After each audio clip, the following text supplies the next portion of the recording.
Bonjour, Pascal Giraud. Je suis le dirigeant du groupe Aléa Serve. On a 23 ans d'existence. Notre métier est basé sur l'énergie. On gère des installations techniques et on garantit un résultat chez des clients, surtout de collectivités, bailleurs sociaux, où on gère leur énergie. Alors, je suis Emmanuel Pichot, j'ai 58 ans et j'ai rejoint Pascal en 2006. Je suis marié, j'ai 2 enfants, Anaël et Thomas. Je m'appelle Christophe Bonenfant, je suis le directeur général du groupe Aléa Serve, 50 ans, voilà, mes 3 enfants et puis passionné par mon travail. Alors moi je m'appelle Christine Jolivet, je suis dans le groupe Aléa Serve depuis 2011, mon rôle c'est secrétaire général, donc c'est tout ce qui a trait on va dire, au service juridique, social, financier de l'entreprise. Je suis également le bras droit des dirigeants, donc M. Giraud et M. Pichot. Quel est votre parcours scolaire et professionnel ? Alors mon parcours scolaire, j'ai eu un bac littéraire, le bac A1, quand j'avais 18 ans. J'ai fait une première année sociologie, j'ai étudié un peu les peuples primitifs. Puis je me suis arrêtée, je me suis fait 1 an de BTS comptabilité, et après j'ai arrêté. Et j'ai commencé à travailler dans une structure où je suis restée 10 ans. J'aimais pas l'école. Donc j'ai fait un BEP froid et climatisation. Je croyais ranger des produits frais dans les rayons. Et j'ai eu la chance de trouver un métier qui m'a plu.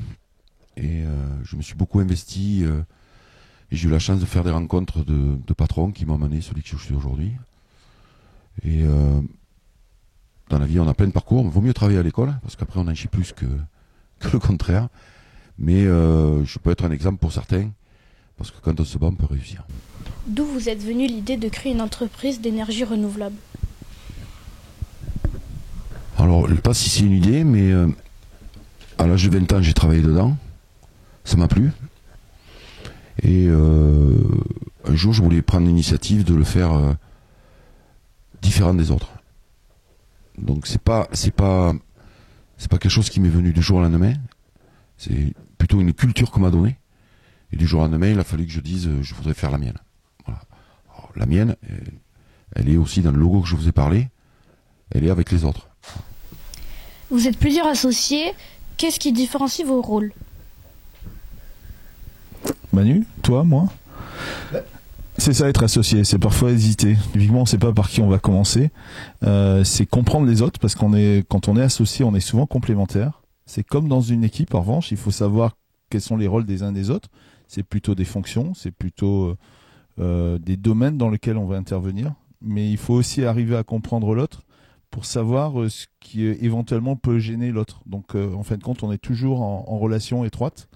Et c'est ça que, comme une équipe de sport, en fin de compte, il faut, comme dans une équipe de rugby, quand il y a ceux qui poussent et ceux qui doivent faire sortir le ballon, il faut que les deux soient ensemble. Femme du comité de direction, comment trouvez-vous votre place au milieu de tous ces hommes ? Alors ma place, elle s'est faite naturellement. Je pense que je suis quand même assez à l'écoute. Je crois que je leur amène un peu de rigueur. J'ai aussi un peu de folie, donc j'aime bien quand même des postes à responsabilité. Toute ma carrière, j'ai eu des postes à responsabilité, que ce soit dans les grands groupes ou dans des petites structures. J'aime les challenges, j'aime apprendre, j'apprends encore. Et mon rôle, je pense que c'est celui quand même d'accompagnement, on va dire, des dirigeants. Et aussi beaucoup de formation au niveau de mes collaborateurs. Quel rôle jouez-vous personnellement dans la direction stratégique de l'entreprise ?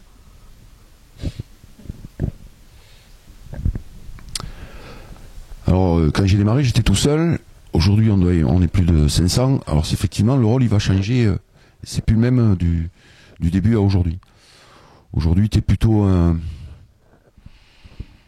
celui qui va essayer de porter l'image à l'ensemble des salariés. C'est celui qui va orienter où demain matin l'entreprise doit aller. Et puis aussi, je suis des fois un peu le méchant. Je pense qu'à ton âge, quand on fait des bêtises, il y a quelqu'un qui te dit arrête. Oui. Eh ben c'est moi. Que privilégiez-vous à l'ensemble de votre personnel ? Je vais réagir.